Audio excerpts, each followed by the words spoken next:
ወደ ጌታቸው ባጭሩ እናንሳውና የጌታቸውን ጉዳይ ሰሞኑን መነጋገሪያ ስለሆነ ነው። መድረኩን እንዴት አየው? አጠቃላይ የመድረኩን ሁኔታ ከፓናሊስቶቹ ከቀረቡ ጥያቄዎች ከምልልሶቹ በመነሳት አብይ አህመድ እዛ መድረክ ላይ የተሳለበት መንገድ በእርግጥ አብይ አህመድን እውነት ለመናገር ጋዜጠኛው በደንብ አድርጎ ነው ከጌታቸው ባልተናነሰ ያዋረደው። የአብይ አህመድ እንደው ምንድነው የሚባለው እርቃኑ የተጋለጠበትን ብሎ መግለጽ ይቻላል። ያው ስለምናቀው ለኛ አዲስ ስላልሆነ ብዙዎች ፕሮግራሙን የሰሙት የውጭ ሰዎች በአብይ አህመድ ብዙ ነገር እንዳገኙ ነው የሰማነው። ለማንኛውም አብይ አህመድን ልክ እንደ ኢትዮጵያ ታላቅነት መላሽ የኢትዮጵያን ታላቅነት የሚፈልግ ህልመኛ ይህንን ግን የሚቃወሙ እንዳሉ አይነት አድርጎ ነው ያቀረበውና አብይ አህመድ በዛ ደረጃ የሚገለጽ ነው የኢትዮጵያ መላሽ የኢትዮጵያ ታላቅነትን ለማምጣት ነው እየሰራ ያለው። ብዙ ጥያቄዎች ይነሳሉ። እስቲ አጠቃላይ ጌታቸው የቀረበበትን መድረክ እንዴት አየው? አረኖ ለምን እሱ ደፍሮ እንደዚህ አይነት መድረክ ላይ እንደቀረበ አላውቅም። ምክንያቱም ሰውየው የታወቀ ሲሪየስሊ ጥያቄ የሚጠይቅ ሰው ነው። በተለይ ደግሞ ጌታቸው አሁን ከገባበት ሁኔታ ያን ሁሉ ነገር ሲቀባጠር ከርሞ የአብይ አማካሪ ሆኖ በሚኒስትር ደረጃ ተመድቦ እየሰራ ባለበት ሁኔታ እዛ ቦታ ላይ መጥቶ ሰውየው ምን ይጠይቀኛል ብሎ እንደሆነ አልገባኝም ያለው እንደዛ እስከሚንተባተብ ድረስ መልሳቶ ማለት ነው። አንዱ የሚገርመኝ ነገር ነው። ቅድም ያነሳው አጀንዳ ለእናንተ መጀመሪያ ከኢትዮጵያ ወጥቼ ኢንተርቪው ያደረኩበት ሰዓት ላይ ስነግር ያለው እየታየ ያለው ያ ነው። አብይ ኢትዮጵያን የሚሆን አጀንዳም የኦሮሞ አጀንዳም ያለው ሰው አይደለም ነው የኔ አቋም። አብይ በስልጣን የሰከረ ምንም አይነት ችሎታም ብቃትም የሌለው በአንድ ግርግርና አጋጣሚ ኢትዮጵያን ትልቁን ስልጣን ቦታ የያዘ ትንሽ ሰው ነው። ማነው ስሙ ሲለው የነበረው እውነታ ጌታቸው ሲለው የነበረው ነገር ነው ኢንፋክት እየተረጋገጠ የመጣው። ግን እዛ አለምልልሱ ላይ አልጀዚራ ላይ በሚቀርብበት ሰዓት ላይ ብሔረተኞቹ የአልጀዚራ ጆሮ በሚገባ የተቆጣጠሩት መሆኑን የሚያሳይ ነገር ነው። ልክ አብይ ኢትዮጵያኒስት ሆኖ ዩኒፋይ ማድረግ ነገር ፍላጎት ያለው እና እንደውም የመደመር መጽሐፉን አንዱ ከገመገምኩበት ነጥብ አንዱ የመደመር ሁለቱን መጽሐፍ ከገመገምኩበት ጊዜ አብይ ከኢፒአርዲኤፍ የፖለቲካ የርዕዮተ ዓለም አመለካከት ነፃ መሆን አለመቻሉን እነዚህ የመደመር መጽሐፎች ያሳዩ ነው የሚላሉ። ለምን ህገ መንግስቱንም ሳክሮሳንክት አድርጎ ነው የሚመለከተው እዛ ጽሁፍ ውስጥ ስለ ብሔረሰቦች የሚነሱ ነገሮች በሙሉ ተመሳሳይ ኢፒአርዲኤፍ ሲናገር በነበረበት ቋንቋ ነው። ምንም ነገር የመነካካትና የመቀየር ፍላጎት በሌለው መልኩ መጽሐፉ ላይ ክሊርሊ ተቀምጧል ያለው።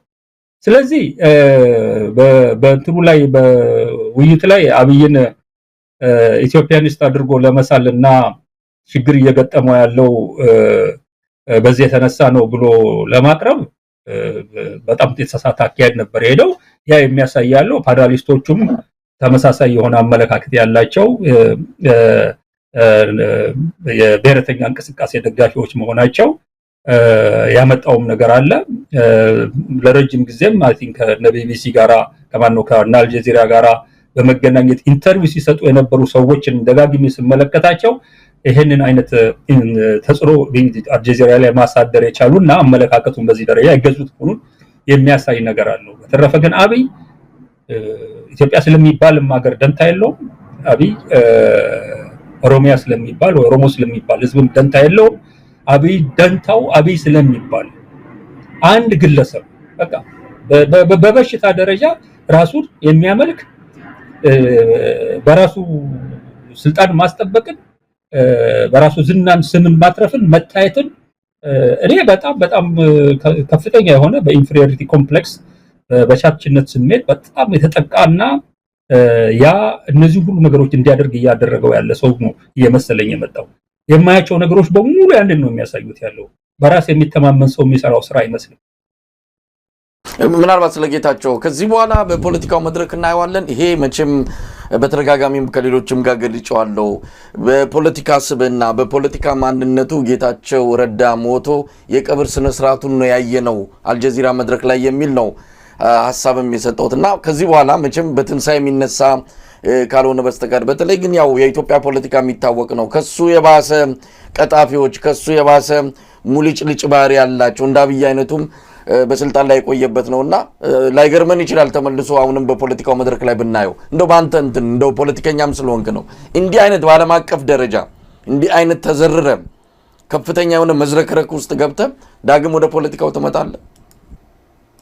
ወላ እሱም ፍላጎት የለኝም ምናምን ይላል። ፓርቲ ደግሞ ለምን አቆም ሲለው መልስ የለውም። ለማንኛውም ግን ኢትዮጵያ ፖለቲካ እነዚህን ሰዎች ሊያመጣቸው ይችላል። መልሶም ፖለቲካው ነው ማለት ያለው ግን ትልቅ ስህተት የሚሰራው የኢትዮጵያ ሕዝብ ድሃ እንጂ ደደብ አይደለም የሚለው መፈክሬን አስብልኝ አይረሳም። በቃ በጉልበት በመሳሪያ ተደግፈው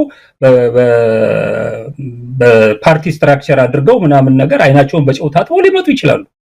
ነገር ግን ማን ነው ጌታቸው ረዳ ብለህ ከላይ ከትግራይ አንስተህ እስከ ሞያሌ ድረስ ብትጠይቅ በመቶ ሚሊዮን የሚቆጠር ሰው መልስ ሊሰጥ የሚችልበት ደረጃ ላይ ደርሷል። ያለው ወሽካታ ነው የሚል ያለው ቃል ሌላ ነገር የለውም። እኔም ደህና ሰው ይመስለኝ ነበር። ኢንፋክት ሁለት ለመናገር ነው እንደ አንድ በዚህ ላይ እንትን ማድረግ ያለ በጣም የገረመኝ ነገር አለ።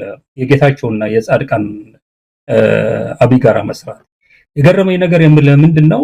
ከሁሉም የቲፒኤልኤፍ መሪዎች ቃል ተጠቅመው ከአማራ ልሂቅ ጋራ ሂሳብ እናወራረዳለን ያሉት እነሱ ብቻ ናቸው። ጦርነቱ ጊዜ ሁለቱ የሰጡት ረጃጅም ኢንተርቪዎች ላይ አንደኛው ላይ ኢንፋክት አማራ ልሂቃን ጋር ብሎ ሲናገር ጌታቸው ከአንዳርጋቸው ነጋና ከአንዳርጋቸው ጽጌና ከነብርሃኑ ነጋ ጋር ብሎ ጨምሮበታል። ብርሃኑ ነጋንም የአማራ ልሂቅ አድርጎ ነው እዛ ያስቀመጠው። ጻድቃን ከአንዳርጋቸው ጋር ብቻ ብሎ ነው።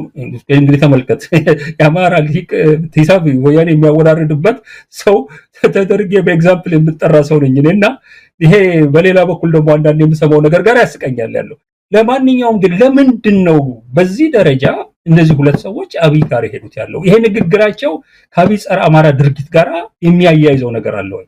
ሌላው ሐላላ ከላ ስብሰባ መጀመሪያ ባደረጉ ጊዜ ከነደብረ ጽዮን ጋር እነጌታቸውም ነጻድቃን ነበሩበት ስብሰባ ላይ አብይ ያላቸው ከናንተ ጋር ሆነን የፕሪቶሪያ ስምምነት የሚቃወሙት አማራና ኤርትራንን እንወጋለን ብሎ ነው ያነገራቸው። 100% እርግጠኛ ሆኜ ነው የምነግርህ። ደብረ ጽዮን ተመልሶ ከዛ ስብሰባ ማዕከላዊ ኮሚቴ ስብሰባ ላይ ያቀረበው ነው። አብይ እንዲህ ብሎናል ብሎ አቅርቦ ያንን ሪፖርት ለኔ ከሴንትራል ኮሚቴው ውስጥ ያሉ ሰዎች ልከው ለአብይ መልሼ እንዲህ ብለሃቸዋል ወይ ብዬ በዋትስአፕ ልኬለታለሁ። ወይስ ፊክሽን ነው የሚያወሩት ያለው ፈጥረው ነው ወይ? ዛሬ አይታቸው ከሆነ አብይ አማራን እየወጋ ነው፣ ከኤርትራ ጋር ጦርነት እያለ ነው። ሁለቱ ሰዎች እሱ ጋር ነው ያሉት እና እነዚህ ሰዎች እያሰባሰባቸው ያለ ጸረ አማራ የሆነ አመለካከታቸው ነው ወይ?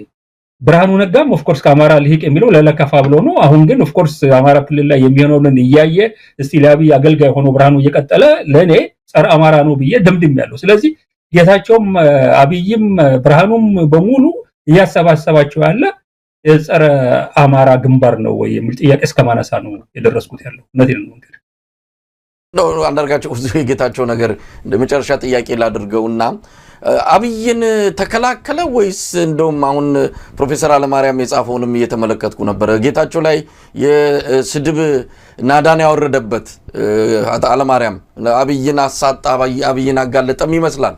ለማንኛውም አብይ የተዋረደበት ነው በጌታቸው ወይስ አብይን ተከላከለበት ብሎ ማለት ይቻላል? በዚህ ቃለ መጠይቅ አብይስ ምን ሊሰማው ይችላል? ባለፈው በዚሁ እንትን ላይ ውይይት ላይም አብይ አህመድ ገና ለመሪነት ሀገር ለመምራት አልተዘጋጀም፣ መዘጋጀት አለበት አይነት ንግግርም አድርጓል ጌታቸውና የተወሰኑ አብይ ሊወዳቸው ማይችላቸው ነገሮች መናገሩ አልቀርም። የተከላከለውን ያህል አብይንም ያጋለጠበት እርቃኑ እንዲታይ ያደረገበትንም ነገር አንስቷልና ምን ልናይ እንችላለን በሁለቱ ግንኙነት ማለት በቀጣይ? አብይ ትንሽ ሰው ስለሆነ በጣም ኢጎም ፍራጃይል ስለሆነ በቀላሉ ነካ ስታደርገው ድቁስ የሚል ነገር ያለው ሰው በመሆኑ እያንዳንዷን አሉታዊ የሆነች ጌታቸው አስተያየት ዝም ብሎ በቀላሉ የሚያልፋት አይደለም። በጣም በትንሽ ነገር ሰዎች የሚበቀል ሰው ነው። ኢንፋክት በቀሉ ያለፈው ጊዜ እንዲሁ በቃል ስናወራ ነግሬያለሁ። እነ ጌታቸውን እዛ ሲያስጠጋና ጌታቸው አብይን ያደነቀ እንዲናገር ያደረገበት ምክንያት በዛ ደረጃ ድንክዬ ያንን ሐሳብ ቀይሮ እሱ እንዲያደንቅ ሲያደርገው ብቀላ ውስጥ ነው አብይ ያለው ነው ያልኩ ያለው። አብይ ስልጣን መስጠቱን እንደ ፖዚቲቭ ነገር አትመልከተው። መኪናውን የሚኖርበትን ቤት ሌሎቹን የሚሰጠውን እንደ ጥሩ ነገር አድርጋ አትመልከተው። እነዚህ ሁሉ ሰጥቶ ግን በአደባባይ እየመጣ አንተን የሚያክል መሪ የለም በዛ ደረጃ የፖለቲካ ድንክያ ያልከውን ሰው እንድትናገር ማድረግ ለኔ የሞት አድርጌ ነው፣ በቀል አድርጌ ነው። አሁን ደግሞ ተጨማሪ በቀሎች የሚፈጸሙበት ሁኔታ ይመጣሉ። ወይ ጫማውን ሲያስጠርገውና ይሆናል ያለው አናውቅም። ግን ሁለቱም ናቸው የተጎዱበት ሁኔታ ነው የተፈጠረው። ግን ስማርት መሪ ብትሆን ግን አንተ ስማርት መሪ ብትሆን ግን ጌታቸውን አይነት በተወሰነ ነፃነት የሚናገሩ ሰዎች እንዳሉና ቶለሬት እንደሚደረጉ አድርገህ ፕሪቴንድ አድርገህ እንደውም አንተ ምን ያህል ቻይ እንደሆንክ ማሳየት ነው ያለው። ኦፍኮርስ ይሄ ደግሞ ሌላ ምክር ሆኖ እንደሞ እንዳይሰማብኝና ጌታቸውን እንደ ልብ ተናገር እንዳይለው። ነገር ግን በአንድ በኩል ጠቀሜታ ያለው ነገር ቢቆይ ስልጣን ላይ ይሄን እየተናገረ ምንም ሳይሆን ከቆየ የሚሰጠው ኢሜጅ አለ። ሌሎችንም እንደዚህ በማድረግ መገኘት የሚችል እኮ ቤኔፊት አለው። ያውና ክሪቲሲዝም ለመቀበል ትችት ለመቀበል ዝግጁ ናቸው ጠቅላይ ሚኒስትሩ የሚል እኮ ፕሮፓጋንዳ ለመንፋት በጣም ይጠቅማል። ሜቢ ይሄን ንግግሬን ሰምቶ እንደ ጌታቸውን ሊተጠቅማለች እንጠቀምባት እንዳይል ነው አሁን ስጋቴ።